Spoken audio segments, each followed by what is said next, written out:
If we could go down the line, just starting with Molly, what one word would you use to describe the state of the union? I would describe it as imbalanced. Melanie. Well, my word is dissonant, and I think it applies broadly. Wendy. When I think about what we're going to experience in the year ahead, chaos.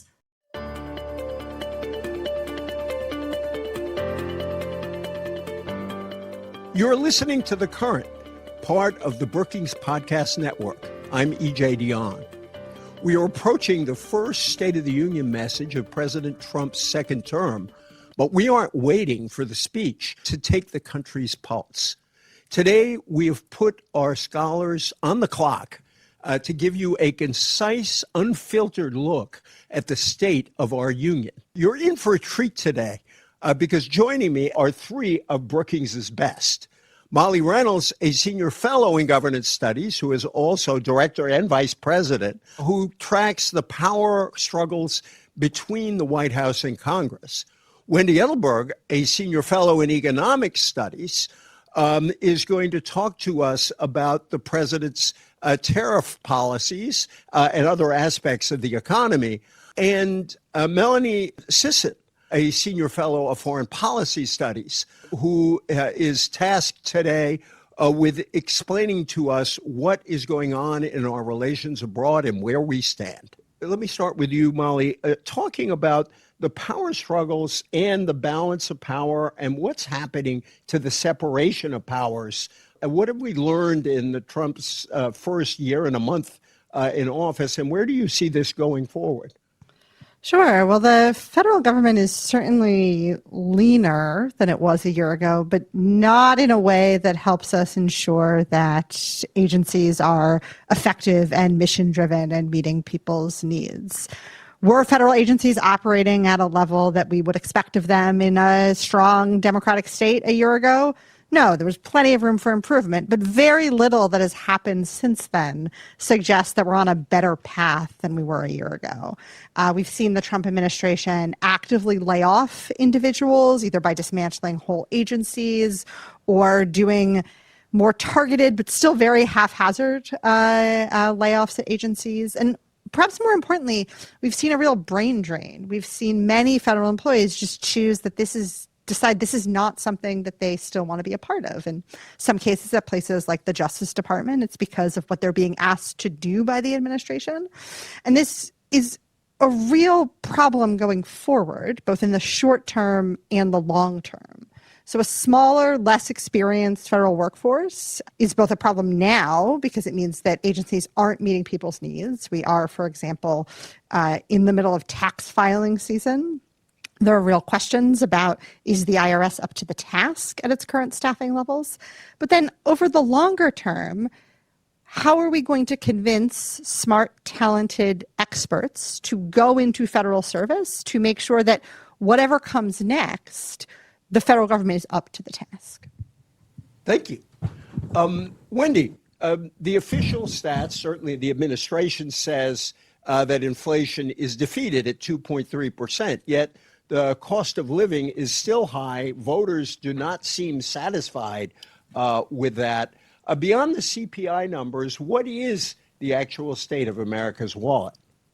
Yeah, voters definitely do not seem satisfied. There are lots of different ways of measuring inflation, and a lot of those ways will get you something a lot higher than 2.3%. But whether inflation is 2.5%, 3%, or even 3.5%, I don't think that that's the driving force behind how households are feeling about the cost of living and whether or not things are affordable. Economists obsess about whether or not inflation is 2.5 or 3 or 3.5 because the Fed's targeting 2, and it really matters if the Fed can achieve its target. But for households, I think that they are thinking about their financial resources, and frankly, I think overall, households' financial resources are pretty good. Real incomes are up relative to 2019. We've seen particularly strong wage gains for people who work in lower wage sectors like leisure and hospitality. If you're lucky enough to own a home or own stock, you're also doing quite well. But I think people are frustrated by these affordability concerns for basically three main reasons. One, there were a bunch of things that became a lot more expensive from 2020 to 2024, and I think people are a little scarred. Rents for new leases skyrocketed, food prices skyrocketed, owning a home became out of reach. Some of those factors were temporary and they've come down. Number two, and here I actually think this is most important, there are a bunch of structural factors that have been true for a long time, and even long before the pandemic. So for example, about 50% of renters pay more than 30% of their income on rent. Yeah. That's been true since 2010. Childcare, if you want really high quality childcare, is exceedingly expensive. That's been true for a very long time in the US. The cost of health insurance has been rising year after year after year for a very long time. These are structural factors that really frustrate people, but I think have now been caught up in this affordability conversation. And then third, and this is also a really important one, I think people are just super annoyed at the level of prices. I think, if anybody can think back to a conversation with a grandparent saying, well, in my day, Coke was a nickel. Like, we're all going to be that guy, as we get older. And I think people are just annoyed. If I walk into a grocery store, I would love lower prices. Now, the problem is Trump promised to make very quick progress on all of these problems, and he's failed to do so. So I think people are annoyed. Bless you, because most economists say, don't people look at the numbers? And I think you've explained exactly why people are still frustrated. That's really helpful. Melanie, I wanted to ask you, the president signed an executive order renaming the Defense Department. It's not officially renamed, but they call it the Department of War. And they weren't kidding. In 2025, there were military actions in 7 different countries. In the new year, we had the events in Venezuela. What is the actual state of our military and our security? Well, I think that the actual state of our military is that it is an organization that's composed of a lot of people working really hard in the public interest every day under some newly challenging circumstances. And first, I should say that when we talk about our military, we're talking about millions of people, service members and civilians, men and women from all kinds of different backgrounds, doing all different kinds of jobs. Those jobs are things like providing health care, they're doing payroll, they're purchasing the things that the services need, everything from socks to B-2 bombers. And of course, there are people out in the field undertaking those active military operations. They've been doing all of those things over this last year at the same time, as you note, that they've been directed to change an awful lot. They've been directed to change the language that they use. They've been directed to change who they employ, how they buy things, how they understand what they can and can't do with artificial intelligence, how they understand where and how they'll be used to defend the country. And those changes are not just superficial, they have real outcomes. There are 60,000 fewer civilians working in the Department of War after this last year. Many were fired, many were urged into early retirement, and many left, as Molly described, for some other reasons. Similarly, we've seen many senior officers, and these are people who've devoted very long and difficult careers to our military. We've seen many of them dismissed or pushed into early retirement. As a result, we now have far fewer people of color in the highest leadership ranks, and we have 0 women in 4-star positions. These changes, as you noted, come in addition to an awful lot of operational requirements that are being placed on the military. Things have not slowed down over the last year. To the contrary, estimates are that there have been about 600 kinetic military actions all around the world. That's very busy. We've seen aircraft carriers having their deployments extended. That's a difficulty for service members and for their families. And we've seen service members deployed to U.S. borders and to U.S. cities. And these are different environments with different kinds of demands.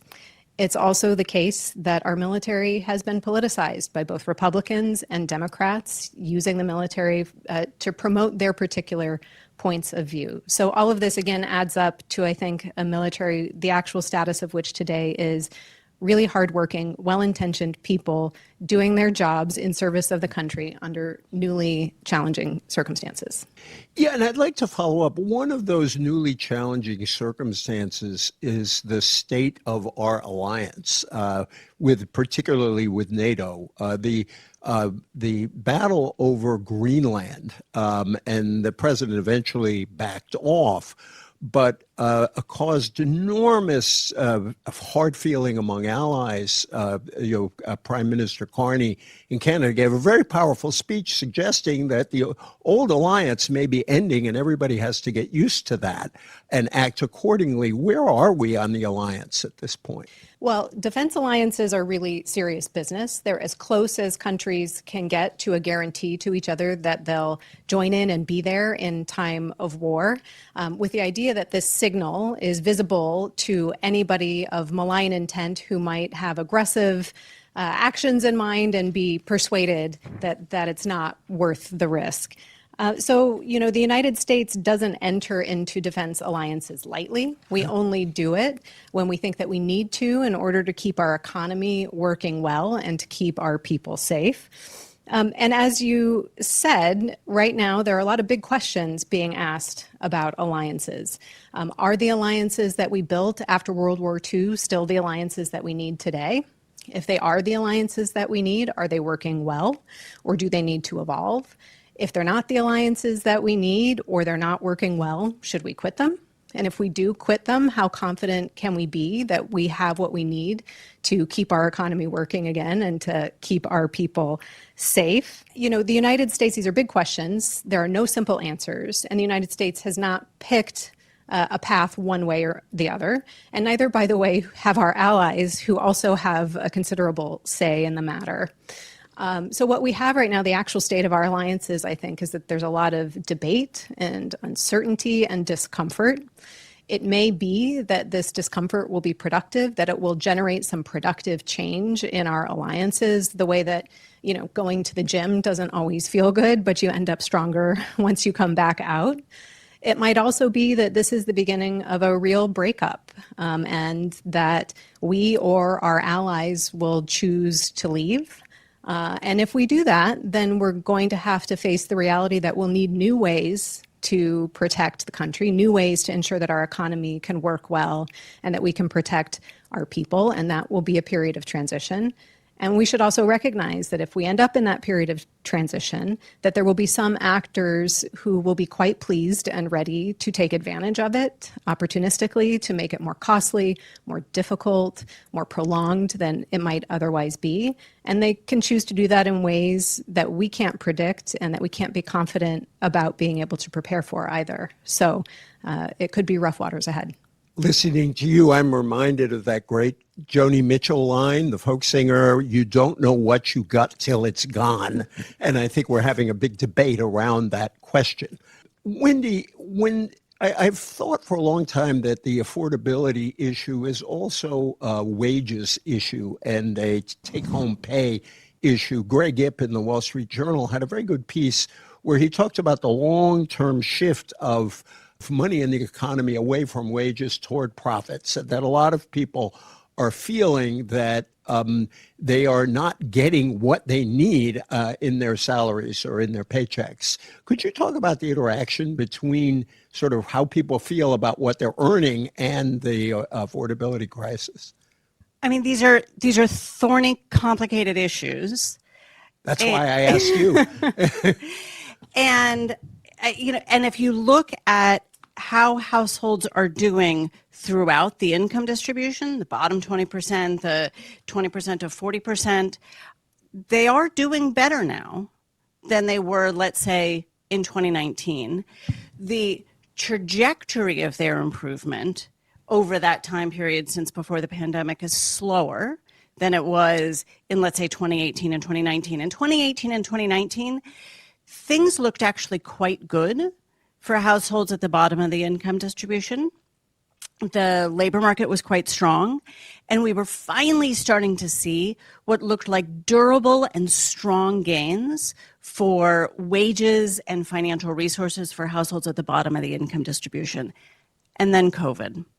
COVID caused crazy gyrations in people's wages, obviously as an inflation, in wealth, and when you work through all of those gyrations, we are now at a place where, you look back through the sweep of what's happened from 2019 to now.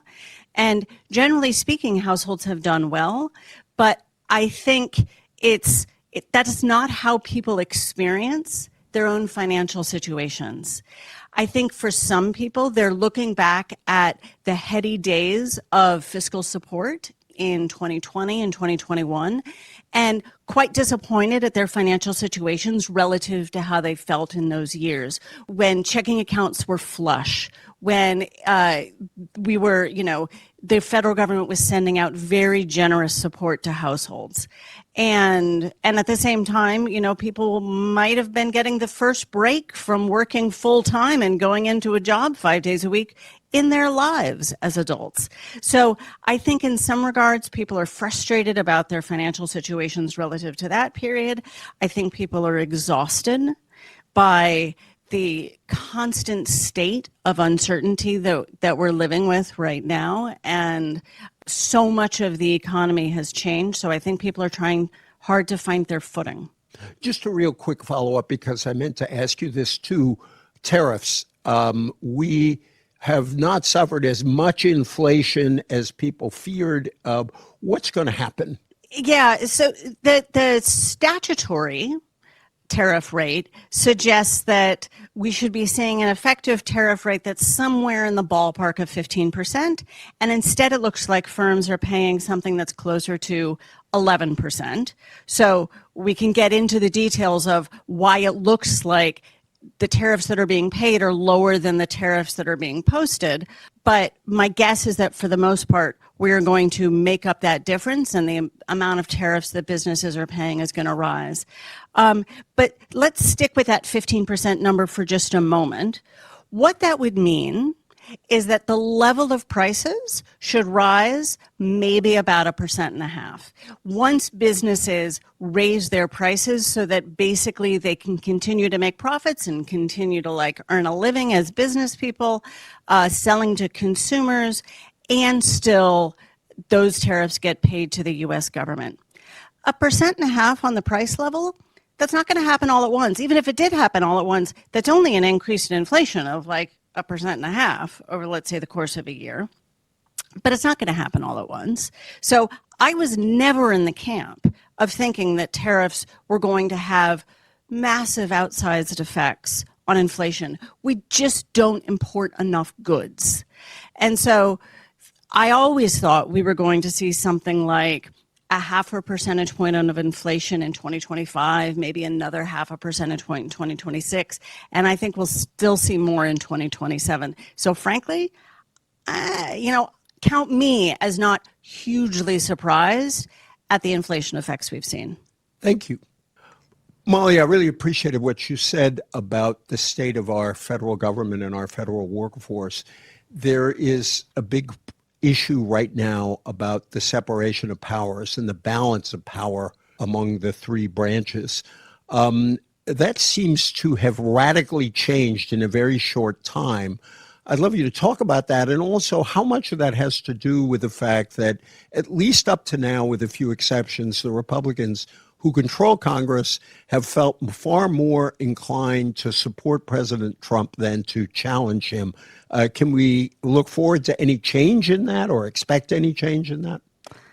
Yeah, so the power is just simply not well balanced among the branches. I mean, if we start with the executive branch versus Congress, despite occasional efforts by Congress to assert their preferences against the White House, and here I'm thinking including of recent spending legislation, as you note, the legislative branch has simply done relatively little to push back against many of the Trump administration's activities and their expansive view of executive power. Really importantly here, some of the power that the executive branch is using is power that Congress has given it willingly in decades past, but past Congresses did not foresee a president of the kind that we have right now using the power in the way that he has been. So that's one piece of this.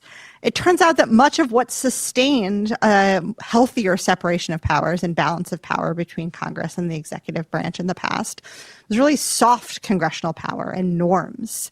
And we've seen that just simply not be successfully sustained in a politics of high polarization and high partisan team play, like you referenced. The courts, meanwhile, are a really important part of the story, too. So on one hand, we have some federal courts, particularly at the district court level, who have been voluminously and vociferously pushing back against things that the Trump administration has done, particularly in the last weeks, months, in the immigration space. There are dozens and dozens of lower court opinions that really make clear that what the Trump administration is doing is out of step with what they understand the law to be. At the same time, we have other courts, generally higher up the judicial hierarchy, so appeals courts and in some cases the Supreme Court, who are much friendlier to an expansive view of executive power and have been much more enabling of executive overreach. Yep. And lastly, even in the situations where we might think that the courts are well positioned to help restore a better balance of power, we've also seen ways in which they're just not equipped to do that. They move slowly. The most prominent of the cases in the federal spending space started a year ago and is still not resolved. And we also know that there are situations where administration actors have been willing to push up against the line, in some cases possibly go over the line in terms of compliance with court orders. So we really can't sustain a healthy separation of powers system with one branch, the judicial branch, being the backstop to a miscalibrated balance of power between the other two. Just a quick follow-up, if I could. The couple of areas where you saw Congress push back, one was obviously on the Epstein files, and the other is, since the killings in Minneapolis, some more pressure on the immigration policy, on the ICE and the like. What are we to make of that? So I think, those are two examples. There are other ones that we could give. I would describe all of it as necessary but not sufficient for where we need to go in terms of a better, healthier balance of power between the branches. Thank you so much. Yeah, I think this is a question we're going to ask in 3 years. How much of this was a peculiar result of this time with Donald Trump as president, and how much of it will stay with us afterward? And we don't know that yet. I'd like to go to an entirely unfair question to everybody, and Brookings scholars are not used to answering questions with one word. But if we could go down the line, just starting with Molly, what one word would you use to describe the state of the union? I would describe it as imbalanced. For our democracy to be strong, we need 3 healthy branches of government that can wield power against each other and 2 healthy political parties, and that is simply not what we are seeing right now. That was a perfect Brookings answer. One word, but then the explanation. Let's see what's next. I'm gonna use that same approach. When I think about what we're going to experience in the year ahead, chaos.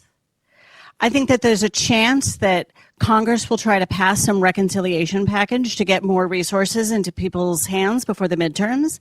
I think businesses are going to try to take advantage of the deregulatory environment before the midterms. I think that there's a chance that the trade policy and tariff environment could become a lot more uncertain. We'll see what the Supreme Court says. And it was always the uncertainty aspect of trade policy and tariffs that risked derailing the economy. And so that's a huge risk. We will see what happens with tariffs and how businesses respond in that environment. I think monetary policy is going to be a lot more accommodative than markets anticipate. That's going to be a surprise. And then finally, I think we're in for a continuation of really low employment numbers given immigration policy. And I don't know how the Trump administration and everyone else will respond. And I am betting that it will be with some suggestions of some really dumb policies. Melanie. Well, my word is dissonant, and I think it applies broadly. In my particular focus on foreign policy, I conjure dissonant because on the one hand, we have a relatively recently released national security strategy that says the United States military is not going to be used for adventurism or interventionism abroad. And on the other hand, we have an administration that is very actively using the U.S. military for adventurism and interventionism around the world. Thank you. I think my word would be vexed. And I don't have to explain it because I think our panelists have already explained it for me. I want to thank Wendy and Melanie and Molly for braving the clock today. And thank you all for listening. Please visit us at brookings.edu. I'm E.J. Dionne, and we really appreciate your listening to The Current.